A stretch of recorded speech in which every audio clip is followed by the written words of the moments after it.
If you enjoyed this video, be sure to hit that sub button for more amazing content. Now, let's jump straight into the video. What's good, YouTube? It's your girl Bofina1, bringing you guys in another YouTube video. And today I want to talk about the whole speculation regarding the PlayStation 5, which is the next-gen console that is supposed to be coming out around Christmas time of 2020. And the pricing. That's the biggest thing that a lot of people are really talking about right now, is the pricing of the PlayStation 5 and basically analyzing and speculating what the price of this console will be. So there was recently a picture that someone had posted on Twitter, and it basically had a side-by-side comparison of the PlayStation 5 digital version and then like the PlayStation 5 like the hardware version. So let's just kind of go through that real quick, because I know some people, I kind of already knew what it is, but some people really didn't know. So the digital edition is basically like being able to buy, like, all your games on there are digital. They're all like, you buy them off the PlayStation Store, etc. Where the PlayStation 5, like, I guess you say the non-digital version is, as you can see, like, you can go online and look at pictures, there's still a CD. So like, you can still put a CD, and you can also still purchase games on there via online, but you have the option between the two. So there was a picture posted online showing a comparison of the digital edition and then just like the regular, like, you know, disc edition. The digital was $399 and the other one was $499. So there's been a lot of speculation regarding, you know, how much is this system actually going to cost? Is it going to be as expensive as when the PlayStation 3 came out, which was roughly $600, I guess a little bit more if you include taxes. And so people are wondering, okay, with this new next gen hardware that's inside of this console, why is it that it's going to be so relatively cheap? And I think there are a couple reasons if quote unquote, if this actually ends up being the real price for this console. A lot of parts now are a lot cheaper than they were back in 2006 when the PlayStation 3 came out. Like, for example, when the PlayStation 2 came out, you had like Blu-ray, you had like, you were able to buy games digitally. Like, a lot of the type of hardware and the stuff that the system had was more expensive because it hadn't been out for a while, or it wasn't, as you could say, normalized. Now, a lot of this stuff that, you know, like these computer systems are made with, and these consoles are made with, like, the hardware for them has been out for quite some time, meaning that the inflation of the prices has went down because it's been out for a little while. So I believe that could be a possible reason as to why the PlayStation 5 will be cheaper.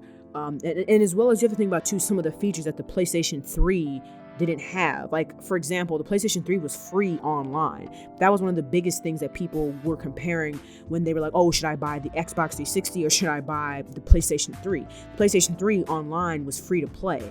So Sony wasn't making any money off of you basically using their I guess you could say, online, where the Xbox was. So now on the PlayStation 4, you have to pay either a monthly, every 3 months, every 6 months, or a year subscription to be able to use the online features. So that has a lot to do with it as well.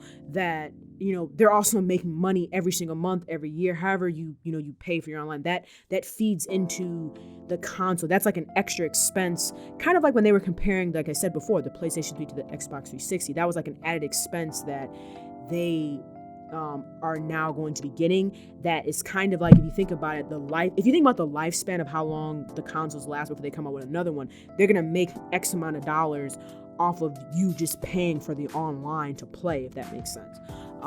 So I believe maybe, you know, that, and then just the way, like I said, society is like, if you've noticed, like if you've taken a look, a lot of electronics are really cheap now.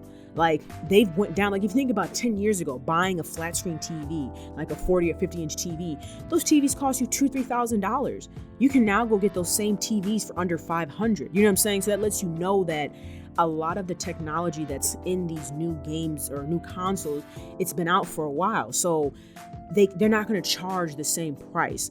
Like I said, a lot of this is speculation. So a lot of people are speculating what they think. Sony hasn't actually confirmed an actual price or said like, hey, that's the right price. None of that has actually been confirmed. So these are all speculations. But me personally, I do believe that the console probably will fall in under the $499 to $399 section, just because of, you know, inflation of certain technology. I feel like has went down. The pricing of stuff has went down because it's been out for so long. I could be wrong. And like I said, it also goes back to too, like, we pay for online. The PlayStation 3, we didn't pay to play online. It was free to play. So that plays a part in it too. Like, if you think about how long I've had my console, And I always do the year membership, so it was like $60. So like I've had my console since my sophomore year of college. So you're talking about a good 5 years now, 4 or 5 years. You know what I'm saying? So if you did let's just say 4 years, just to make it the lower amount. You do 60 times 4, you're looking at another $240. You know what I'm saying? So if you think about it, if they drop the price on it now, they're going to end up getting that money back later down the line from you paying for online, for you paying for other services that they have, from you buying games, and etc. So it's kind of also I think it would be a smarter move, because you're going to have more people that are going to buy the console off the top, right from the start. But let me know your guys' thoughts about this down below in the comment section. If you guys enjoyed the video, be sure to drop a like, comment, share, and subscribe. Hope you guys have a good rest of your day, and I'll chat with you later. Peace, Fan Army.